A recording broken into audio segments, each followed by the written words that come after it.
con Montemurro. Eccoci qua, siamo ritornati insieme.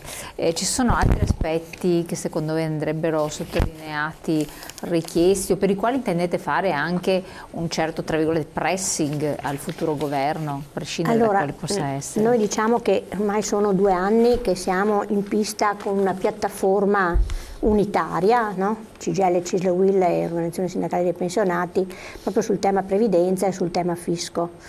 C'è stata una prima fase in cui insomma, abbiamo portato a casa dei risultati secondo noi anche importanti, una seconda fase, come diceva anche Daniele, che invece non ci ha visto proprio non contenti e addirittura poi anche il 2 dicembre siamo anche scesi in piazza, insomma, no? Sì. come organizzazione sindacale. Adesso chiaramente c'è una campagna elettorale in cui il tema delle pensioni sembra essere uno degli argomenti al centro. Noi siamo fermi alla nostra piattaforma. Siamo fermi alla nostra piattaforma perché là avevamo davvero elencato e detto tutte come noi vorremmo che venissero cambiate le cose. Per quanto riguarda il valore delle pensioni, sia per quanto riguarda il sistema per andare in pensione. Certamente da rivedere. La riforma Fornero mi sto riferendo, noi continuiamo a parlare di flessibilità che deve essere ampliata e diversificata a seconda dei lavori che una persona fa e riviste e quindi vorremmo un confronto proprio specifico su come affrontare questo tema. Invece naturalmente ci sono state innalzamenti rispetto all'aspettativa di vita, no? Che in maniera rigida sono stati applicati, anche se dal 2019 questa rigidità si attenua, ma proprio in maniera leggerissima, perché la rivalutazione viene fatta ogni 2 anni invece che sulla media di ogni 3 anni, e anche non dovrebbero superare i 3 mesi di fatto. Questo è scritto nella legge di bilancio, però lo vedremo magari più specificatamente nel prossimo periodo. Sono state anche, come dire, c'è stato un blocco di questo adeguamento all'allungamento dell'età pensionabile per certe categorie, però insomma anche questo non è sufficiente. Dal 2019 tutti dovranno andare in pensione a 67 anni e poi dal 2021 ci sarà un ulteriore innalzamento, dal 2023, però noi speriamo che ci sia la possibilità con il nuovo governo di poter riprendere in mano quella piattaforma, di poter riprendere il dialogo, il confronto per trovare una soluzione, perché così come si prospetta, insomma, non ci vede d'accordo, non siamo assolutamente d'accordo. Anche per quanto riguarda la rivalutazione delle pensioni, c'è una scadenza importante dal 2019, in questo senso positiva. Noi pensiamo per i pensionati, perché la rivalutazione sarà fatta per scaglioni, mentre quest'anno quel poco di rivalutazione, l'1,10, ha visto che a ogni passaggio di fascia, diciamo, tutto l'importo della pensione veniva rivalutato in maniera inferiore. Nel 2019 invece solo sulla parte eccedente, quindi c'è fino a 3 volte il minimo, una rivalutazione al 100% rispetto all'indice di rivalutazione, e poi man mano che la parte che eccede queste 3 volte al minimo sarà rivalutata, ma solo quella parte. Secondo noi questo è un modo più equo, più che viene certo. incontro di più, insomma, al problema delle rivalutazioni. Poi c'è il tema comunque delle pensioni basse, che continuano. Noi siamo appunto il paese che ha il maggior numero di pensioni sotto una certa soglia. Di queste la maggior parte poi sono le pensioni delle donne, e rispetto a questo continueremo a chiedere l'estensione della 14ª, come già abbiamo fatto nella prima fase della piattaforma, estensione che però privilegia sempre le pensioni basse. Se Certo, io lo sì. estendo, però contemporaneamente elevo un po' di più le pensioni basse e sempre le pensioni da contributi, perché Ecco, bisogna fare questa distinzione, no? Certo. Tra le pensioni assistenziali e le pensioni da lavoro. Non possono avere lo stesso valore, perché se no uno dice perché ho lavorato e perché ho versato contributi se poi comunque... Certo. Ecco, per cui questa attenzione noi la vogliamo assolutamente mantenere e mettere bene in evidenza. Assolutamente. C'è anche il tema della rivalutazione del lavoro di cura che soprattutto le donne svolgono in su ambito, questo anche c'erano state derivate perché delle uno domande. dei dissensi del mancato accordo dell'ultima confronto col governo da parte della CGIL è che il governo non ha accolto la nostra proposta.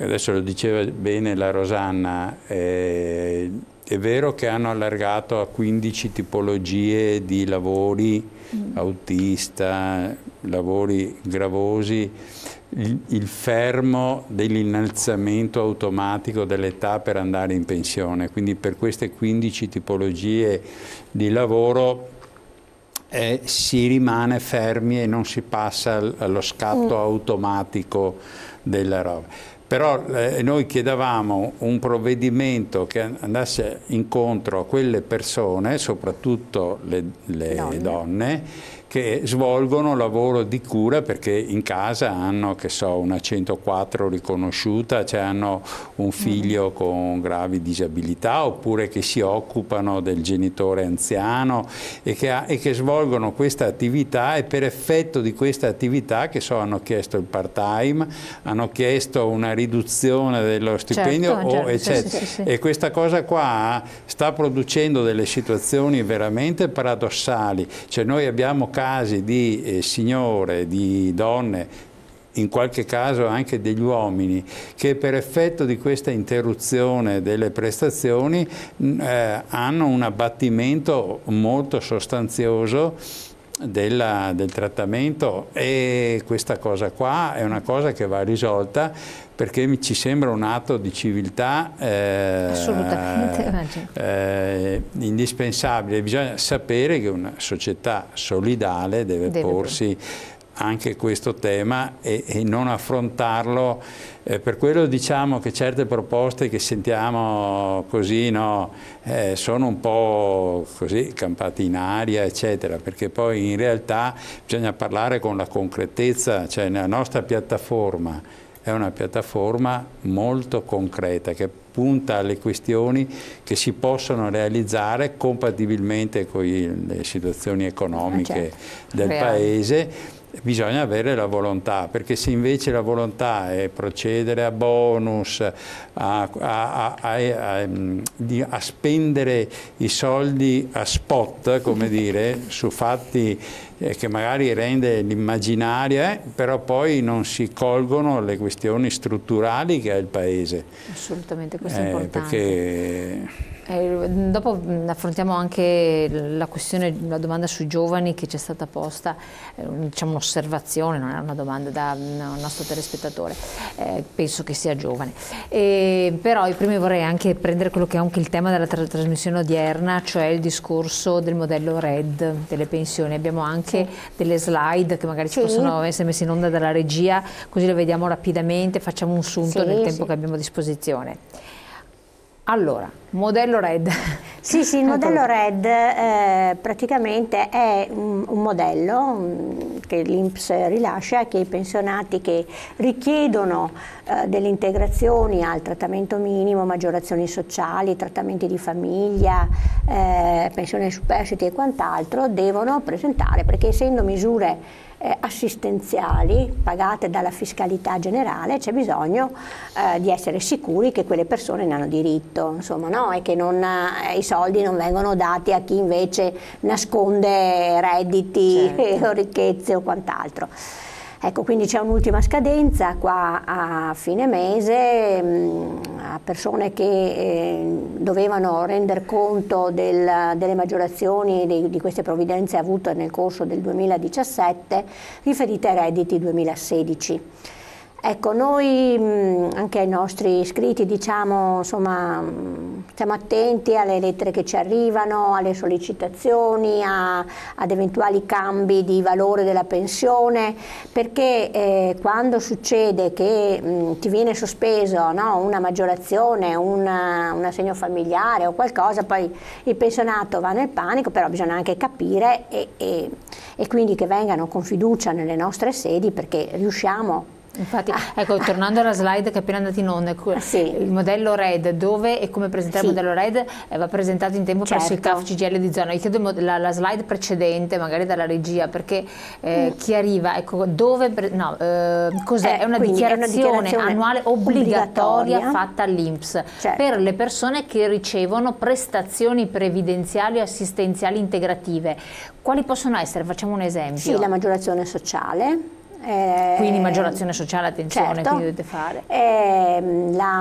Gli assegni familiari, la pensione sociale, non so, tutta una serie di... Quindi anche la pensione sociale rientra in quest'ambito qui. Diciamo che poi c'è una slide in cui si dice anche chi è esonerato, no? E adesso andiamo avanti allora con le slide, così vediamo di seguirle. Chi è esonerato? Ecco, tutti coloro che dichiarano. Tutti coloro che fanno la dichiarazione dei redditi attraverso il modello 730 è unico. Siccome ormai c'è l'incrocio dei dati. Meno male che qua ci incrociano i dati.